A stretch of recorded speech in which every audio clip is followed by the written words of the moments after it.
What's up, world? It's your boy, the Beerded Brother. And of course, I'm on my cousin's podcast, The Beer Gang, and I'm here to talk about beer, Afropreneurial community, and black shit. How better you can get better than that? You know what I'm saying? Listen, it don't get no better than the black shit. It don't get no better than talking about all that black shit. That's your blood, too. You know, listen, we're going to get into that in a second. Listen, I am Dean. That over there is Madman Lowe's. We got another special guest. Because lately, because you know what happened for a while, your family was dominating coming on. I had two people from my family. Exactly. I was losing. I only had one. Then I recently just had two. Now this is going to make three. I'm winning now. You got to get it now. Yeah, son, you got to get one. Listen, I got one of my cousins come from the South. Yeah. Listen, the Beerded Brother, Kramer. Listen, the man 50 grand. He is the owner of Afropreneurial Community. We're going to get into that in a second. The co-host of the Swig podcast with Shani G. He is privately educated but happily melanated. Welcome, Kramer, to the podcast. Los, do me a favor, Pim. Cue that applause. Don't worry, we put in post-production. It's a marathon. Now, welcome, brother. How you feeling? I'm feeling good, man. You know, it's a good day. We got trash up at the White House. We got hopefully get the trash up off the streets, you know. So I'm not mad, man. Listen, I ain't mad at it either. You got old 45 is not going to win. It's going to be interesting. He's going to fight it. But you know what? Fuck that guy. We're gonna talk about some real cool shit. We're gonna talk about a real cool brother. Now listen, before we even touch this beer shit, we got it because the beer shit is something else. That is a high respect I have for you. Let's get into the Afropreneurial community and what you were able to create and what you were doing before COVID came and fucked it up. But let's get into that whole community you were able to build of like-minded brothers and sisters, and then brothers and sisters who had different brands coming together to push their brands over the edge. Yeah, just the Afropreneurial community is just a space to do three things: teach, learn, and inspire one another. And it's just a space for Black entrepreneurs, creatives, or just people that are really connected to our community and just want to see it flourish. We can come and network with a purpose. I'm sure y'all been networking events. It's just literally you walk in the door, it's just free range chickens. You don't know who to talk to. Like you don't know who to talk to, who not to talk to, like what to talk about to get someone to get the information you need or anything like that. And I'm trying to kill all that noise with bringing in different speakers and have different topics. We talk about whether it's social media prowess, talking about building the correct team around you, talking about mental health, physical health, and even financial health. And then you take that information from that seminar and you bring it into your conversation when you go to network after that. Because it's usually a 2 hour to 3 hour event. So like you'll ask questions with the speaker and things like that. You hear something, I can go to be like, hey, yo, Justin, you hear what blah, blah, blah said about social media? That's crazy. Yeah, I agree. I was like, you get into a more intimate and more purpose-driven conversation rather than be like, hey, you do the whole elevator speech because you know when that shit's rehearsed. Facts. And you'll hear buzzwords about, oh, there's social media. So I'm going to talk about algorithm and trends and hashtags. That'll get them to think I'm a good person to work with. And then they trick you, unfortunately. And then you're in this partnership. You're like, yo, this motherfucker don't do shit. Like, you got fooled. I've been duped, bamboozled, led astray, bamboozled. Like, playing with rock, minute on your ass. You didn't land literally. And so it's just like trying to get through that muck of networking and actually getting meaningful connections in the Black community, and then ultimately any other community. You can kind of take what you get from Afropreneurial community and go to any space and be able to like have those kind of conversations and have the tools and the resources you need to really just build your stock up, build up who your brand is and who you are as a person.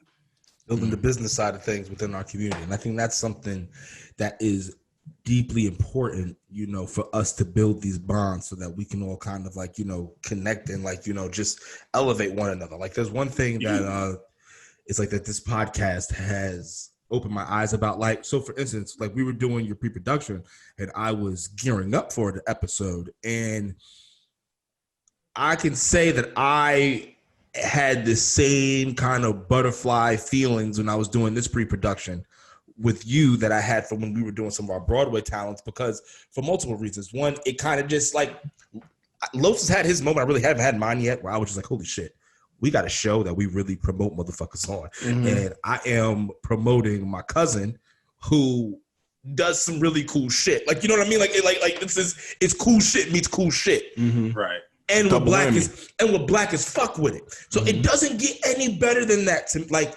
this is like it's exactly basically what you've created. Like it just gets it gets the juices going. You know what I mean? It kind of gets it going. Seeing us like our generation, I feel as if it's connecting with one another in a way that that previous generations did do, because we cannot disrespect what they did before us, but in a way that they have not. Yeah, I mean, there's new things available for us, and it's easier for us to connect in different, like, we're like in the southern market. Took a baton, right. We just took a baton. It ran a little slightly different route, but we're gonna get the same finish line. Like, instead of us going left, y'all we're going left. We're going right. Then we're gonna come back left, and then do a loop to loop, and then jump across. Everything's got to work. Facts. So can we talk about something else? About you, that because you had a clothing line, and I'm mad at myself because I did not buy any of this shit, and I wanted to, and I just never put the order because I'm a dickhead. Don't be like Justin. Go support all black business. That's why I had to make sure I supported Georgia shit. I was like, I can't miss again. But privately educated, but happily melanated. Can we talk about that? Because that sounds like me. It describes us. But see, he grew up in private schools. Yep. But obviously that has not affected you can't affect somebody's blackness regardless, because that's a whole nother conversation. But we'll talk about that at some other time. But shit. No, we can get into that if you want to. We can definitely get into, I don't think you can affect it, but we will get it right after this point. But you doing that growing up, how was that on you? You know what I'm saying? Because that privately educated, happily melanated, that came from a place. And I know what you must have experienced. I can only fathom what you experienced, because we went through it as adults in college, but you grew up in it. So what was that like? Like, first of all, I grew up in Decatur, Georgia. So if y'all listen to Southern rap, Gucci Mane, and all that. Zone 4. Yeah, so it was like Waka, Crime Mob, like some of the group members in the Crime Mob kicked it with us in the neighborhood. Oh. So that's the kind of neighborhood I grew up in. But I went to school. You ever seen the movie ATL? Of course. Yeah. You know that big mansion? Yes. Character lives at? That's 10 minutes from my high school. So I went that side of town for school. So and ever since I was a little kid, my mom was very big on our education, and Georgia's public school education is below the toilet. It's not even in the toilet. It's below the toilet. And my mom was like, "Oh, hell, you're not going to any of these neighborhood schools." Me and only my oldest sister went public school. Me, my second oldest sister, we always were in private school. So my mom put us in private school. But here's the slick thing she did. She just didn't go for the biggest and best private schools just to say we go there. Right. She's like, okay, Kramer has ADD. I need to find a school that has small classrooms, has good one-on-one work with. Right.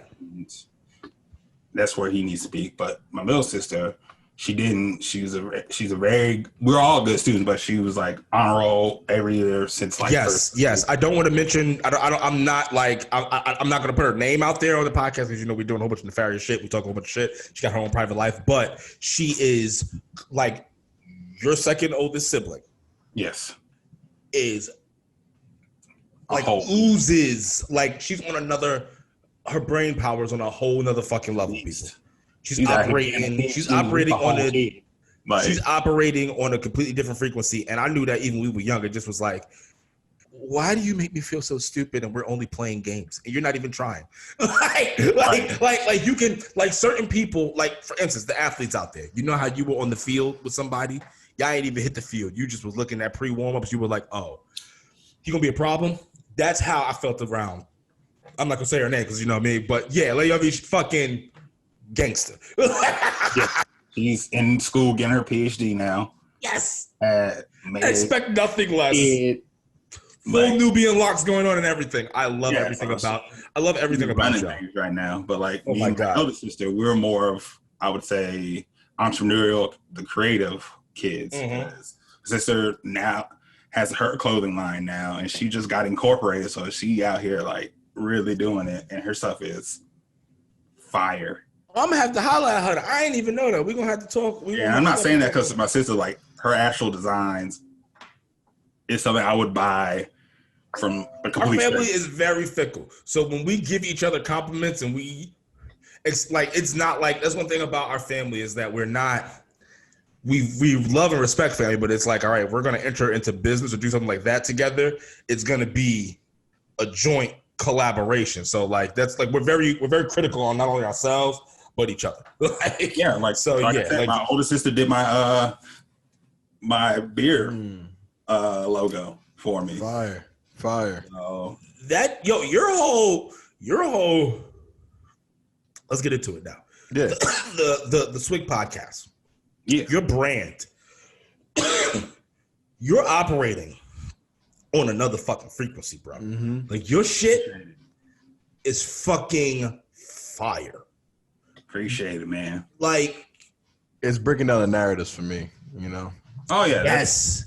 That's all. And the lane that you have found is tremendous. Yes. Brothers drinking beer. Like, you know what I mean? And there's so many people like you drinking beer. And don't have somebody, you know what I mean? And so just get into it for the people. Well, basically, I just love beer because I also compare it to Black people in this sense. Beer and Black people are some of the oldest things on this earth, right? True. Like Black people are some of the oldest people that ever exist on the planet. Same with beer. But also, we'll put it in contemporary times. In their fields, they're the least respected in America, to me. Black people are the most disrespected Black people on this planet. Talk about Here is in the alcohol world. And only way you really know about those two things, if you've never been a part of it, is what is portrayed in the media. Ooh. Because look what you see with beer in the media. You see your Miller Lights, your Budweiser, your sometimes Heineken, Corona, Coors, Guinness. but very light, easy to digest things and things that people can absorb. Same with how they do Black people, athletes, entertainers. Talk about it. Drug dealers, drug users. Come on now. But you actually get into the world of those things, you see like shit, like beers, like there's barrel-aged beers out there. There's beer with, like, the beer I'm drinking now has fucking peppermint in it. It tastes like Christmas. How do you know that without actually getting into the world? Right. With Black people, there's lawyers, doctors, politicians. You would never know. Like business, like legit businesses, like the dude that paid for the tuition of all those graduates 2 years ago at Morehouse. Yeah. Just pop the fuck up out of nowhere if you weren't in that finance field. But like you go in there, you'll probably see him real quick. Hey, his whole family's been in this shit and killing it. Yeah, and so it's just like, if you don't go into those worlds, you don't know the amazing things you can uncover and learn just by literally just Googling or just doing some research or knowing someone that wants to guide you through that process. Now, before we get into all the different kind of beers that you cover and the craft beers and all that kind of good stuff, fuck with that. This podcast, as you know, has a healthy dose of fuckery and nonsense. So, what I'm going to ask, since this is a podcast about drinking, this current podcast, can we give some of the funniest drunk stories from us in college? Oh, I got a couple, yeah. And so, just to set the tone of ridiculousness, I'll go first. So, this was my freshman year. I was not a heavy drinker. Played college football all 4 years. Okay. So, at the time, I was a fullback. And it was me. And so that night, starting to drink, it was me, my buddy Mark, my buddy KJ, my buddy Tags. We were all drinking. We started drinking with Captain. We had a bottle of Captain between four of us. It was killed. I was feeling pretty good. I never really drank before, but I was like, all right, this ain't too bad. We get to the basketball house. The basketball house had jungle juice. I didn't know at the time that you gotta that's where the night ended. That you gotta be careful with this jungle juice stuff. So I legitimately had like 6 to 8 cups, something between there. I don't remember completely. Like now, I remember. Now listen, no regular red Solo cups. Ooh, that's what I was asking. I was like, that. So I remember it because so we went to school. I went to school in Oneonta, and it's in the hills. So some of these houses are in hills. So these stairs are steep. I remember walking down these stairs. I don't remember, and I also remember having a flash at this fraternity. I remember waking up, throwing up in the bar. But let me get you to there. So we come downstairs, and this is all what my friends tell me. We come downstairs. Me and my buddy KJ. KJ was the running back. I was the fullback. We were paired together. We started running G28 in the street. That's a football play, people. I went shoulder first into the concrete, into the sidewalk, woke up, kept it pushed like a machine. Then we go to this fraternity house called ADL. Okay. Right? Dark turn. So we go to, that's, for people don't know, it's a really weird group of motherfuckers.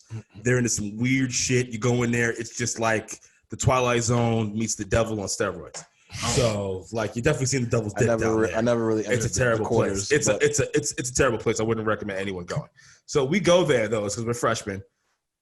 I remember playing Pong, and then leaving.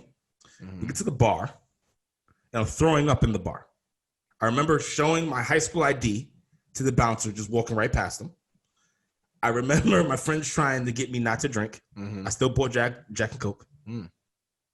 Nice. Drank the Jack and Coke, threw up in a pitcher in the corner. Oh. Right? And then they all were like, all right, we gotta. Rally. You were one of those here we go. guys? Oh, yeah. I put in the pitcher and then put the pitcher down and then just walked away. And then we all go outside. You try to go outside trying to leave and you forget one friend. They go back in to get that friend. I decided to go back in there. I got another Jack and Coke. So listen, dog, I'm trying to see the devil's dick at this point. Fuck it. We're going for broke. So you're there. You might as well. Going for broke. Now, all this is told to me. Then we get to Sal's Pizzeria. People know Sal's Pizzeria. They got Infamous. the best cold cheese pizza. Yes. Like, I mean, this is this kind Chicken of cold rolls. cheese pizza you'll sell your mother soul for. Like, this shit is great. Debatable on that point. I'm just fucking with you. I'm trying out some new comedian shit, so just go with me.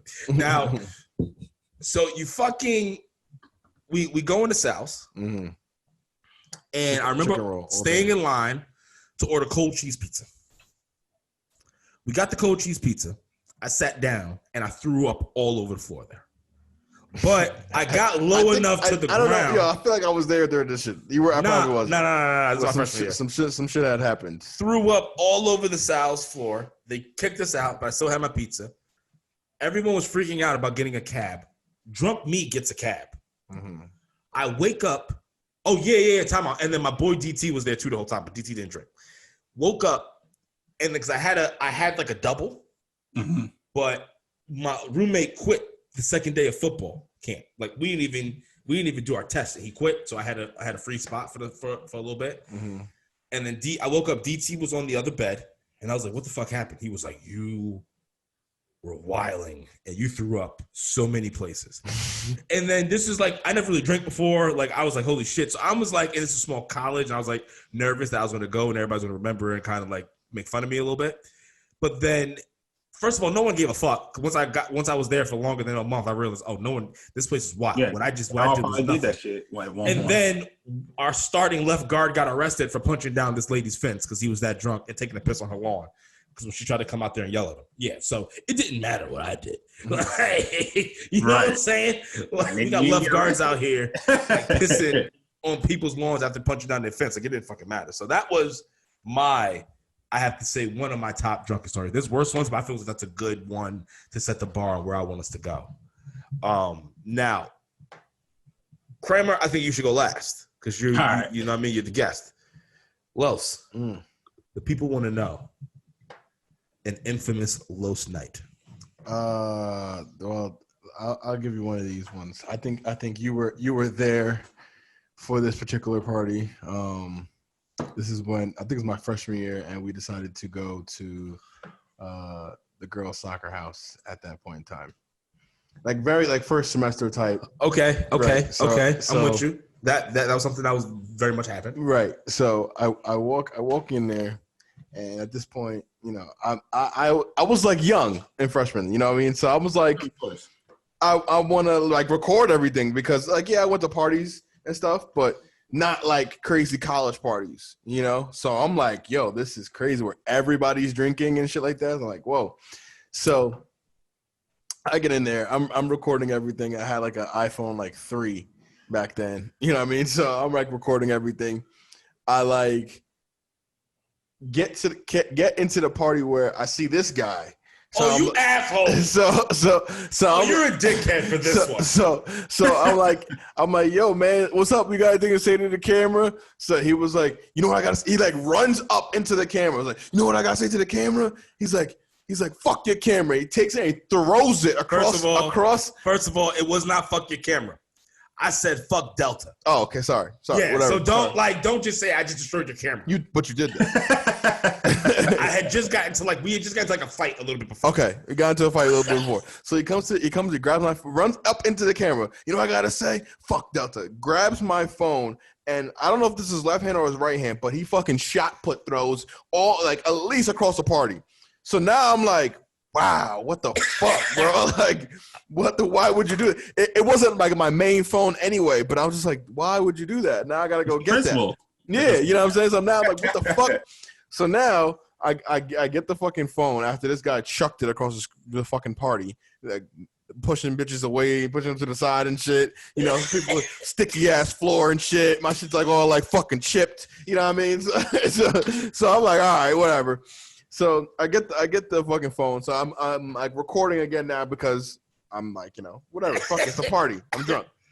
So I get over and I see one of his fraternity brothers, an older one. There's like a big barrel of punch. Was this Craig? No. Okay. It was like a big, like, you know, like where they had the jungle punch shit, right? I remember this. So I'm recording. I'm like, yo, what's good with this dude? Like, he's leaning over, but I thought he's getting the drink for a while. Now, why is he taking so long to get his cup? So I go over there. He's fucking puking in the punch where the big ass jug of punch. He's puking in that. Puking in that. So I'm like, oh. So then he goes after he pukes in there. He takes his fist and fucking stirs it. I'm like, oh my god! Oh, you gotta fight that, god! Man. Yeah, so I'm like, this is the most insane party ever in the world. You gotta die, bro. Now the day is not over. Now I'm like, this is extreme because my phone's cracked now. This man's throwing up in the punch. He's double spiked the punch. I did not throw up in the punch for the record. No, you didn't. You didn't. No, what your man's did though. So threw up in the punch. So now I'm like, damn, bro, this is wild. Next thing I know, the end of the party happens. You know, I can't go to the bars because I'm fucking 18, just fresh 18. Isn't that when Big Jim fucked up Austin Woods? No, this is when Saeed died. Oh, even better. So what is his Saeed's stature? He's about like what, 6'4"? So at this time, Saeed's about 6'3", and he is probably our sophomore year. He's probably a healthy 310.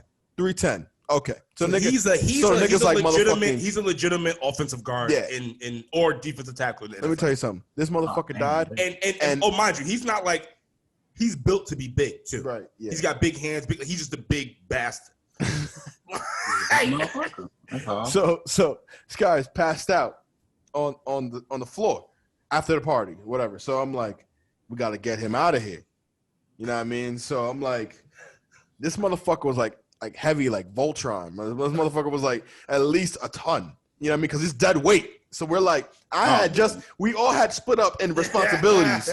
You know what I mean? And we all had split, like, you got the arm, da, da, da. So I was like, fuck it, I'll take a leg. Why the fuck did I choose a leg? I don't know. Heaviest part of the body. Right. So I had to deadlift this motherfucker's leg. So I'm like, Farmar's carrying, walking. So we're walking out to, you know, the little side door. So right outside the side door is like a station wagon with the door open.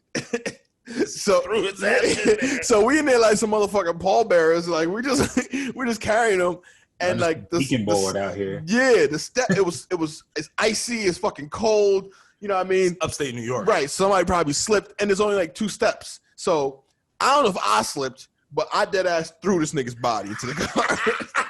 And it was one of those things like he was like dead. Like he like didn't really like hit, he didn't go straight into the car on the first heave. You know what I mean? So part of his body like hit the side of the car, and there was a reshove, if you will. It's a reshuffle of the body into the back of the car. So I'm like, yo, he's not doing well. Like, we gotta like make sure he's okay. So we go to McDonald's, you know, and we go there and we drop off McDonald's. So when he wakes up, at least there's McDonald's there, and we did right. We did justice by saving him. So I wasn't really crazy. I wasn't really too fucked up that night. But seeing all that shit, I was like, us in our college days were really crazy. But yeah, so Kramer, I know you got something for us. Yeah. Again, of course, y'all know, going to predominantly white schools, people get out of pocket. Even yourself, sometimes you do get lost in that sauce a lot. You be like, damn, I'm doing some white shit. Yeah, right. Like, what the fuck am I? You have to wake up the next day like, you are black. Govern yourself accordingly. I can't move the way Sally and Chad move. Definitely not Sally. They were built for that. Yes. But continue. Sorry. Yeah, go ahead. So there's this club over by where the Tennessee Titans play. Okay. Limelight. So that's about 3.5 miles ish from Belmont. Mm-hmm. So, and they, at the time I was a freshman, it was still letting 18 and up people in all over the city in Nashville. So this bar was 18 and up. Of course, we pre-gamed all that. I pre-gamed perfectly. I did myself in because we were walking into this club. I forgot my ID. So I went to go grab my ID. Then I was like, I'm just going to chug some of this vodka we got in the car. Mm-hmm. Mistake number 1. Mm-hmm. And I just kept going harder and harder. And then at one point, I don't know if it was the devil or my spirit telling me, it's like, your people left you. You got to get home. Yo! I was listening to my spirit. I was like, Spirit, you right. Let me take my ass home. So I started walking.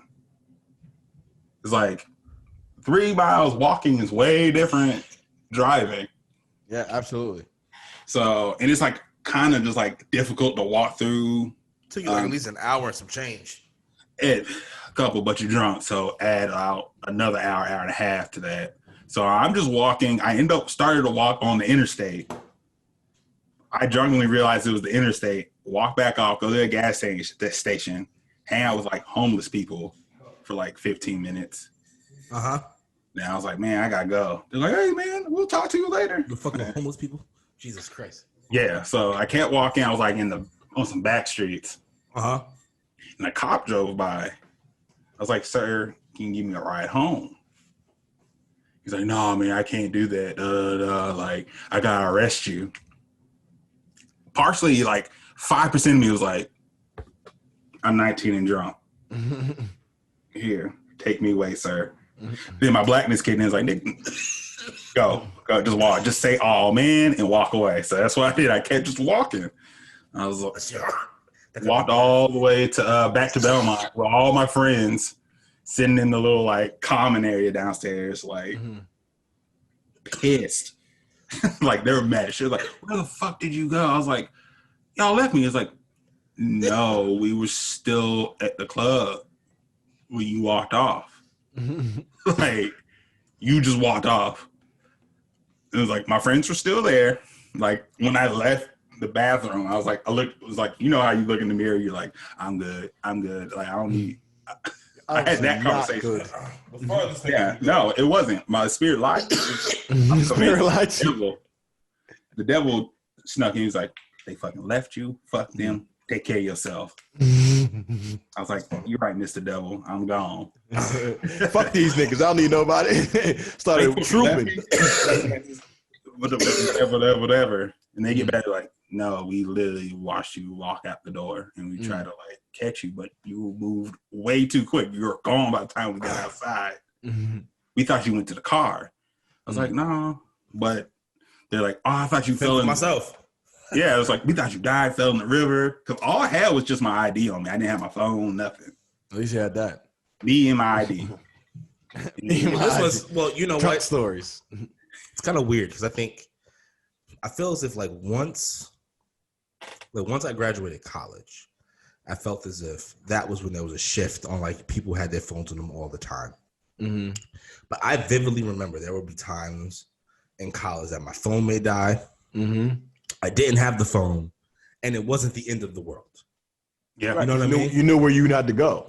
Knew you had to go. Knew even my it, drunk self can navigate back to college. But it gave you like this little bit of feeling like, oh, so this was what it was like back in the old days when all you had was a payphone to get motherfuckers. Mm-hmm. Like if somebody wasn't home, like if they were out, they were out. Right. Like that was it. Like you wasn't couldn't catch nobody. Right. I remember in college my phone being off. And it's like I was like, shit. I used to feel the best, especially like when I was single and my phone was off. Mm-hmm. Oh, all bets was off. I was doing a whole bunch of shit I was completely not supposed to be doing. I was places that I had no business being. Living it up. I ain't got no phone. I was the same way. I don't know why. I just got like emboldened. Like niggas don't know where I'm at. I'm gone. Same way. Go. It's the same way. I'll be out literally all day. I might have my phone, but I'll leave it in the car. Like I'll tuck it in, I put it in my glove compartment and lock it. It's like I got my phone just in case like some shit go down. I need to be like, yo, I'm at such and such. Here's my location. Come get me. But nothing ever happened. But you was able to just gotta live your life, yeah. So I got a quick question for you. Put in the car, go. I'm interested in clothes, drink, chill, watch TV somewhere. It was nothing for me to not have my phone on me at times. Now, here's a question. We now navigate out of drunken collegeness. And now let's get into your sophisticated palate for beer. Oh, yes. Let's talk about that, baby. And this is where I yield the conversation to our resident craft master, Craft Master Los, because there's very different, there's different variations of Los for people out there who don't know, who are tuning in for the first time. Of course. Some of, Kramer's are fans with the Swig podcast. Los has very different facets. And, one of them is Craft Master. So Craft Master Los. Yeah. Could you go ahead and talk to Craft Master Deans and break it down? Well, first, I'd like to, go out by saying that I'm not as versed as some, but I think I'm more versed than the average person. I enjoy the craft. I enjoy the bitterness of IPA. Okay. So to me, that's, some people can't understand that palate because it's so bitter and so hoppy, and so I like the I've tried some double IPAs, I've tried some stouts, a good APA, so I've dabbled in the craft beer. Obviously there's way more that I could get into, but yeah, I've tried a couple double IPAs too. Them shits is power. Well, where did y'all like? When did you start turning towards IPA? Kramer, you go first, I guess. Yeah, well, I like IPAs. I'm a stout guy. Oh, excuse me, stout. Excuse me. Or like the different, and that's my ignorance of beer. I'm saying craft beer in general, right? Because I'm just like, I don't really drink the shit, so I think everything is just IPA. But please continue. I got you. But yeah, like my junior year in college. Yeah, I would say about my white roommate. We were going to a party one day. I was drinking like Heineken or something because that was like upper echelon for me, just in my world. Right. Imported. Yeah, it's like, oh, it's imported. It's got to be fancy. Right. Later on, you find out later it's not really. It's just average beer. It's like better than college level beer. Yes, it's Netherlands Bud Light for them. Right. That'll answer them. But he was like, yo, like, try this beer. It was called Shock Top. It was like an orange wheat beer. Right. Yeah, I remember Shock Top. And I tried that and I loved it. And so therefore, like, it just kind of like got Shock Top is Belgian too, I think, right? Say what? Shock Top is Belgian beer? Yeah. It's a Belgian style. I don't know if it's okay. Belgian style. But yeah, I tried that, loved it, and then been trying and exploring different things.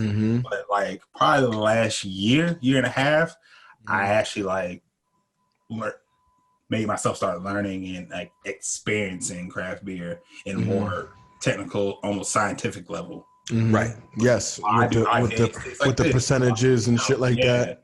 There's like IBUs and like why are stouts like this, but IPAs are like that. And even let's just go to IPAs, which is Indian Pale Ale, which is going to be a hoppy, aka really bitter beer. But if you go into that world, you got hazy, you got New England, fruity, West Coast, you got milkshake, you got imperial, double, triple, right? All these different things. It's like, again, like I said earlier in the show, it's like Black folks, you don't realize how deep the shit goes until you actually and learn about it.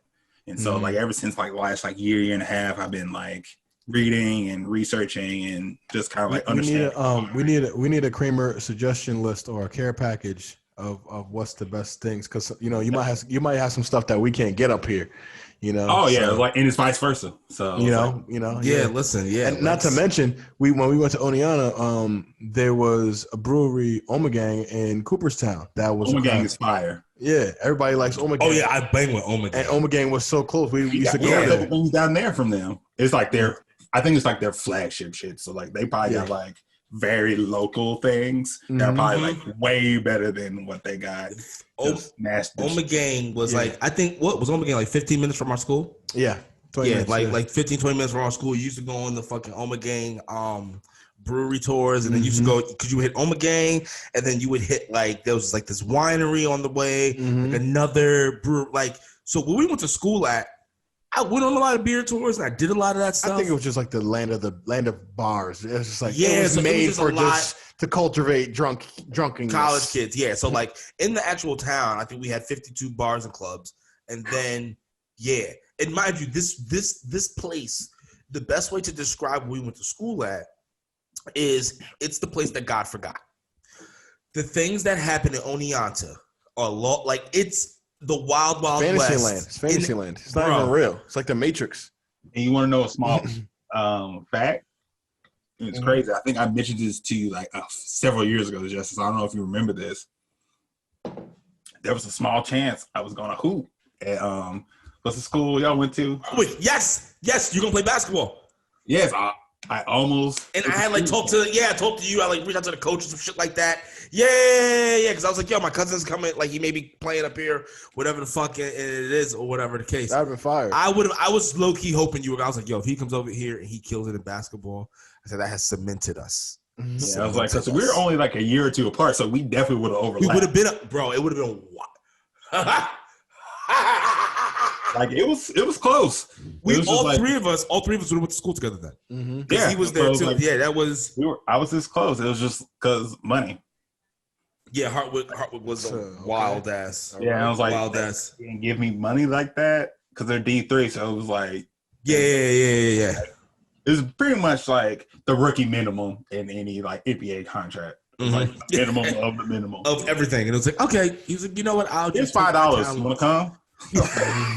I'll take my talents elsewhere. You can go $5 in a jersey and some right. Here you go. I know y'all good and all, but it ain't worth this. Yeah. So now I bag of chips for you if you want to hoop. But you can't go too far because then there's boosting. You know what I mean? Yeah. You motherfucker take a chicken sandwich from a guy. It's a booster. Oh shit! Don't even talk about that. Now. So all James wanted was that was just funny. Food. I remember that story y'all talking about. I was like, yes, Hardwick. I forget. I forgot you went there, and then you started out. You did go to Hardwick. I almost went there. It's a dangerous land. It's a dangerous place, and only the strong survive. Like many people go in, and not many people stay. Like it fucks up their life. I'll tell you what. Yo, I have seen so many people's lives destroyed in Hardwick. Like I wouldn't say it's Hardwick. There's Oneonta in general. Excuse me, Oneonta. The purest of the purest go in there, and then they leave best friends with the devil. It's the most crazy thing I've ever seen in my life. That's crazy. But that's college though. It's all about the progression. No, college is different. Going to school in Oneonta and surviving, you might as well be special forces. You might as well be special forces. You prepared for anything. Dealing with the weather alone. Nothing. You would like, it's wild, son. You got these fucking girls used to wear damn near nothing in the cold with no jacket. It's crazy. Guys. Meanwhile, I got a North Face on and Tim's. You know what I'm saying? But then some guys you would see out there, they would have like just a fucking shirt and jeans. You're like, what the fuck is wrong? You're like, oh no, it's fine. It's like, yo, this place was a the people that went to Walmart and the people you used to have to get your medication from. Mm-hmm. It was I've went into some real weird, like, I was like, why are we here? Like, nobody in college has the medication. You're right. Like, you know what I'm saying? You're just like, yo, like, what the fuck is that your child? I'll be sick. It's fine. You know what I mean? Like, is that your child? Like, is this we're doing this? Okay. But yeah, just so let's just I'm good. You know what I mean? Like, just the way God just totally forgot about that place. So when you go to the black hole and you survive, you just kind of get like a badge. But now, so you know what? A fucking ribbon. It's like you survived. You're alive. Yeah. Here's a purple. And that's why when you graduate from there, you can only go back there like once every few years. You can't go back again. I went there 3 years after I graduated. I was like, this is probably, it takes years off your life. The limit. When you go visit again, you lose years. So that's why you got to choose like every few years. Yeah, so like the Olympics. Yes. Every 4 years you pop back up. Nah, not you even. You should that, make it every like 7 because you're gonna use because you're gonna lose years off your life. I remember the first time I went back, I thought I was still in that motherfucker, and I was like, yeah, I could drink a handle of Fireball. I was like, that handle of Fireball made me miss like 2 parties. And like 2 nights, I missed like 2 parties. I was still fucked up from that damn ruined my whole weekend. Just because I thought I could hang. When I was taking naps as a young man, I was like, hold on, I am only 22, 23. You see, I'm 23. I graduated 2 years ago. Why do I have to take a nap to hang out? You know what? I can't come back up here for a while. Mm-hmm. That's what this is. That's what it was. You guys have a special occasion. I just can't come back up here for a while. That's what it is. That's what I can't do it. Go away for like a ghost in the night. And it's like you're trying to like you're on vacation. You know what I mean? You took a vacation day, so you trying to do shit around the clock. Yeah. Meanwhile, everybody who you're visiting has class. And then it's just like, oh, you motherfuckers is trying to do shit late, and it's like, I'm not on that time schedule. I'm not my biological clock. I got go out. Yeah. I got shit to do on Monday. Like, I'm not about to sit here and fuck around with y'all Sunday night. And you know what I'm saying? Fuck out of here. Oh, you kissed it? No, I can't. Like, I got shit to do Monday. Dog, it's Friday night. I know, but the way that we just way my PTO set up, I gotta go now because I need to recover. Actually, I didn't take off. I got to be back at the office in the morning. There was a few times, like, you know, when I was fresh out of school, like 22, 23, and I would visit somebody, and I got work at 9, and I remember leaving one time. I was visiting Craig and Kwame, and 2 of my fraternity brothers, and I think I had to be at work at 9. I left Boston at like 5. I got back to Long Island at like 7:38. Quick shower, got to work. No one was the wiser that I woke up in Boston. Right. All sorts of like woke up and just like it was just a disgust for your own self. I was just like, holy shit, this was wild. That shit again. Like, I was like, this is wild. But this is life. This is the American dream. Like, but speaking of the American dream, I want to talk to you, big dog, about Georgia. Yeah, man. And the way that Georgia has showed out in this presidential election. Right. Man, it's been crazy and it's been beautiful to see. I live in Nashville still. Right. But for the people, you're from Georgia. I'm from Beerded, Georgia. And I've been voting absentee ever since I could vote. And it was actually, like, to be honest, it was just out of pure laziness of switching my shit over from Georgia. I still vote absentee the same. Yeah, I got you. I hear you. Yeah, but like, it just really played out perfectly here in this election. So it was like, oh man, method to my lazy ass madness worked out. I told y'all motherfuckers. I told y'all. Exactly. If I told y'all niggas, I told y'all. Yeah. The thing is, it's been the areas they were really concentrating on, those been Democratic. Again, it's the South, so if they're like most southern states got one really metropolitan city. Right. That's Georgia, it's Atlanta. And all the surrounding suburbs. But you go outside of 285. If you ain't going to Savannah, you ain't going to Florida, you ain't coming to Tennessee. Right. None of that shit's gonna fly. Don't go to UGA. You don't really go anywhere else Right. Like you just don't do that. Like, so, and that equates to the type of voters that be the fuck outside of the interstate. So like if you go into the map, you will see like Atlanta, Fulton County, Gwinnett, Cobb, DeKalb County, all gonna be Democratic strongholds. But the motherfuckers just turned up thanks to Stacey Abrams and her efforts, and Keisha Lance's Bottoms, her efforts down there as well. They almost got like 800,000 people registered to vote or something like that. Shout out to Stacey Abrams, and shout out 0.5%. Shout out to Stacey Abrams and everything that her team has been doing down there. A gentleman who works on her team named Andre Fields. I play football with his brother. I know Andre. He's a good guy. They're doing some really amazing work down there. And I got to say this. If Stacey Abrams is not a part of this cabinet that Joe Biden plans on building, I'm going to freak the fuck out. Oh, it's going to be a problem. But I think it's going to be not going to let that not happen. It's going to be a real issue if she's not on that cabinet, because she Kamala's gonna let and her squad. You see what I'm saying? Well, first, well, we already know that Kamala Harris is going to be the 47th president because Joe Biden's only going to last 2 years. We know this. Now, my question comes to you though. What are your thoughts on how the Dems went after the black vote in this race? Do you think they were right? Because honestly, what is amazing to me is how that they were trying to shame black people into voting for them, like shaming them. And it was kind of like, you're not talking anything about the policy you want to put forth and what you're trying to do for the community advancing henceforth. You see what I'm saying? Yeah. Like you're just trying to overall shame us into it. And honestly, you can suck my dick when you're trying to do that. So could you just kind of explain to me how you feel as if like what do you, because we delivered them this election. So yeah, how do you feel as if how they went about it, and what do you actually see them doing for us these next 4 years? I definitely see the shaming part of it, like with I want to call him Barack. He's not Biden. President Obama, yeah. Oh, Biden. Oh, Biden. Okay. But it's like, you ain't black if you don't vote for me. I was like, okay, calm down, old nigga. Like, chill out. I was like, I get what you're trying to do, but you did not execute the words right. Like, no, absolutely not. You go that way or what?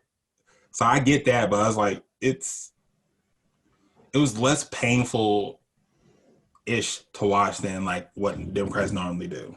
Talking about like Hillary, I got hot sauce in my pocket. Like it's real hokey. Just I'm just facing black Benghazi, black activities, and boom. It was easier because we had Kamala this time, but even her wearing the Timbs, and they're like, oh, look at this, she's wearing Timbs. Well, she probably does wear Timbs. What do you? I was gonna say, I'll argue that. No, I'm saying, but that's what I'm saying. Like, but why is that a thing though? You know what I mean? The fact that she's a black woman wearing Timbs, why?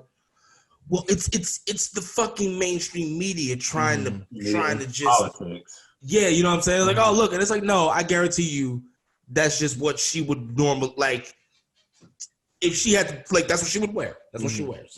That doesn't surprise me. You just kind of look at her like, you look like you would wear some shit like this. Yeah, like hopping off a private jet, running somewhere to do some political shit. This is an AKA at the end of the day. People forget. Like, we got to forget. She went to HBCU. Everybody needs to relax. Yeah. So it's like, you know what I'm saying? I get the shaming part, but like, I hate pandering more, and just in anything. Like, it doesn't even have to be to us. You could be at your job and people trying to overly pander to their boss and things like that. I can't deal with that shit. Like, right. But with Biden, at least he had some shit to back up what he was saying. Like, when you go research his policies, like, okay, like, he's got things, bro. Like, you need to work on how to talk to niggas though. Like, that's like, you need to learn how to like talk to us, engage with us properly, rather than just saying, you ain't this if you don't vote for me. It's like, okay, like, this is what we're gonna do. Well, this is also the same guy who was out here eulogizing, Ku Klux Klan, high-ranking members. You see what I'm saying? But like, it's all a game. Like, it's all a game. But like, once again, you had him in office, then you also had Donald Trump's ass in office. Ass in office. So either way, it was fucked. Beginning, but we're a little less fucked, I think, with a president like Biden, because he's gonna get pushed out the way very, very fast. The issue. For sure. The issue is just the amount of time that he's gonna be in office. How scary that could be for a little bit, because it does have cognitive decline, but hey, we're in for the ride, and we know Trump's gonna fight this bitch out. Oh yeah, for sure. I think I kind of like. A lot of people talk about cognitive decline. I was like, this nigga stutters. Like, well, no, not even. It's besides the stuttering shit. Like when he's saying I'm running for Senate, not president. Like when he's doing things like that. Dementia. And, you know what I'm saying? And he's not he doesn't look sharp. And this was a talking point that Dems had even before he ran, like in their primaries. You know what I'm saying? You see what I mean? So this isn't something that's like that. Like Trump came out of nowhere with. Like that's why he's calling him Sleepy Joe. Like, you sleep, motherfucker, wake up. Like that's, you know what I'm saying? That's why people had these stupid, like, listen. It was a lie, but they're like, oh, did you see that? It looks like he had like like he didn't have a wire in there, somebody feeding him shit. No, it wasn't that, but it's definitely rough, and he doesn't have that much more time left, I think. But I think it's just like, because me and my girl talk about it all the time. It's just like it's who he built. It's his team around him that I'm really focusing on. Like Joe, you get to be the face because you got elected president. That's just what it is. It wasn't Kamala, excuse me, that was elected. It's like, it was you. So we know you to be the president, but I'm looking at your cabinet. I'm looking at the Senate, what the House is going to do. I'm going to look at more of what Kamala's going to do and the people around you than you. Right. But then also, I agree with you, but then we still got to remember that he is the man that is still going to be the one putting people in power and doing those things. So we still have to, it's going to be a balancing game in this motherfucker that we won't be able to predict. And honestly, fuck it. Shit going to change for me. The hustle going to remain the same. Here's the thing with Joe. Joe ain't going to really fight nothing too crazy. He going to be like, someone's going to be like, oh, you need to put Justin Los as your media correspondent on the ground. They'll be like, all right, cool. You know what? I think they're wonderful for black people, but then that could be the issue. And while he needs to hurry up and get out of office, because if he can't think for himself, it's like he's the one that, like, at the end of the day, he's going like if some shit go down, he's got to be the one to be like, yeah, so we got to bomb these motherfuckers. And he is 70. Ooh, he's old as shit. But you know what though? Fuck it. Trump lost. He's probably going to run again in 2024. Oh, yeah. He's definitely. He's going. This is far from over. Listen, children, we are about to get into one hell of a rocky ride for the next few fucking years in America. But listen, unless Kramer, somebody pops up for real. You said Kamala will be one, but I think with Joe, like for me, like he'll still make the hard decisions, but he's gonna like have heavy lean with like on his team. Yeah, like it's gonna be a mix of deferring or like, okay, what the fuck we gonna do? All right, you need to do it, and then he's going to be willing to listen to his administration versus like what Trump said. As soon as you said no, he's like, oh, I'm doing it. He goes, let me tell you something. I do what I want. Exactly. I guarantee you that's all his briefings. I'm going to do what I want. Bomb this nigga over Iraq because I don't like the way he looked at me on Tuesday when we had a FaceTime. I tried to talk to him. He told me to get off his phone. I said, fine, I'll bomb your phone. No more phones for anybody over there. None. We're done. Hey, that's funny. And I'm okay with like leadership being like, okay, like this is a tough decision. Let me go and utilize the team I have. Like for coaches, for football, did you only have the head coach? No. Facts. You had your other folks. Offensive coordinator, defensive coordinator. You have your specialties. Quarterback, receiver, running back, line coach. But at the end of the day, your head coach. They were executing the head coach's mission, though. That's the thing. No matter how good the underlings are, they still have to execute whatever the plan whatever the plan that's put forth by the head coach. Still running the head coach's plays. No matter that we would run them shit since he's been there since '91. You know what I'm saying? I hate we that. running the same That's goddamn true. G28, G21, K, fucking Hearts and Aces since 91. Black 7? Since 91. I went to school there Time for him to between go. 2009 and 2013. And these teams were calling our plays. They're running that G. They're running G. It's like, oh, man, you know my plays. And you know what I'm about to run now. This is great. But listen, this has been, I know. It's like, go ahead, No, listen, this has been one hell of a fucking podcast. Yeah, man. But the way that we and people who listen, they know this by now, but they know that when we do recordings, it's a fucking long production day for us. So we have a tight schedule, which is why we are sorry we have to cut this a little bit short. But just remember, there is about to be a whole long year coming along. Mm-hmm. You will have Kramer back on here again. We're gonna do it proper. We're gonna try to hopefully, we can kind of maybe do it the way that Hot Ones of the Wing shit. Mm-hmm. We can maybe match up with beers you're gonna have, and we can maybe drink some, kind of go through it, talk about kind of the taste that you feel and shit, kind of bring that feel that you have with your podcast, And so, but before we leave, please let the people know where they can catch you at, and all your social links and everything like that. Yeah, man. I'm really just predominantly on Instagram at the Beerded Brother, BEERDED. Kind of play on beer and having a beard, brother. It's an A at the end of brother, not ER. I get so many people saying brother. I'm like, no, it's brother. We know it's your Caucasian audience. That's fine. It's fine, y'all. We here to educate. And if you're a TikTok fan, you can find me there at the same handle name as well. I'll be on there kicking it and stuff like that. So just follow me there. And if you want to know my government name, follow me Kramer Deans on Facebook too as well. Gangster. The other beers I have, I'm down for beer trades as well. So if you're a beer drinker, you got some you think I might like, and I can send you up something you might like from down here in the good old Nashville, Tennessee. Yeah, your mayor's fucking Glenn Jacobs Kane. Yes. How do you like that? Governor is even more trash. He's a little bitch. Oh, so do you not like Kane as your mayor? Oh, he's not. Oh, no. He's not my mayor. No, he's Wait, isn't he? Oh no, he's in Knoxville. He's a mayor, but he's not. He's Knoxville's mayor, right? Knoxville, Tennessee. I think he's out there. He's out west. Yeah. I haven't been in his world, so I'm like, I feel away because he's a Republican. So I'm like, he's more libertarian than Republican. He just has to kind of go that way. But yeah, no, I got you.